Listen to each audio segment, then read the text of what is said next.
let me make sure that you understand I'm not here representing the NRA. I'm not even a member. Okay? Secondly, I'd like to say that in your opening statements, you commented specifically on my testimony, saying that basically it had nothing to do with this issue. And I had to chuckle because then I noticed you had Mr. Brady up here, who was hit not with an assault weapon but with a .22 caliber revolver. So getting beyond that, I didn't grow up in a house with guns. I don't hunt. I personally abhor hunting. But I was given a gun by a friend when I was 21 to carry in my purse for self-defense, and I was taught how to use it. A couple of years ago, my parents and I went to a cafeteria in Texas on a bright sunny day. We weren't in a dark alley where we weren't supposed to be.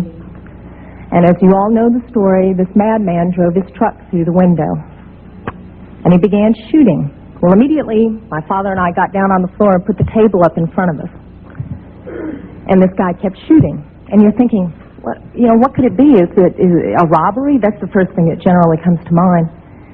And he keeps shooting. It took me a good 45 seconds to realize that this man wasn't there to commit a robbery. He wasn't there for a hit. He was there to simply shoot as many people as he possibly could. Now, I'd like to make something clear. I hear all this talk about how many bullets can go in a clip. I've been there. I can tell you it doesn't matter. It takes 1 second to switch out a clip. You can have 1 bullet or 100 bullets. It doesn't matter, guys. I've been there. He goes, dump, dump, just like that. That's not enough time to rush a man. I promise you. When I finally realized what was occurring, I thought, I got him. And I reached for my purse.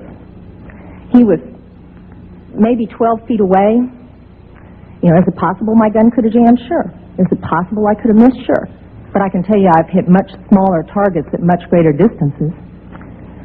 But then I realized that a couple of months earlier I had made the stupidest decision of my life. I took my gun out of my purse and left it in my car.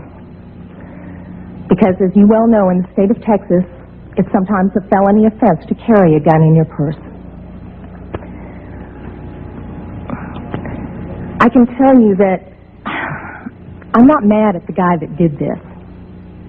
As he continued, it was obvious that he was a madman. My father, at that point, said, I've got to do something. I've got to do something. He's going to kill everybody in here, and he rushed the man. No way. The guy turned, shot him in the chest. He went down, was obviously mortally wounded. For whatever reason, that made the man change directions and go off to my left. Shortly thereafter, someone at the back of the restaurant broke out a window. When I saw what looked like an opportunity to escape, I turned around and I grabbed my mother by the shirt and I said, come on, we've got to run, we've got to get out of here. And then my feet grew wings and I was out the back window. As soon as I got out, I realized that my mother had not followed me out. And as I learned from the police officers, she had crawled over to where my father was and cradled him until the guy got back around to her, put the gun to her head. She looked up at him, put her head down, and he pulled the trigger. My parents had just had their 47th wedding anniversary. She wasn't going anywhere. As I mentioned, I'm not really mad at the guy that did this, and I'm certainly not mad at the guns that did this. They didn't walk in there by themselves and pull their own triggers.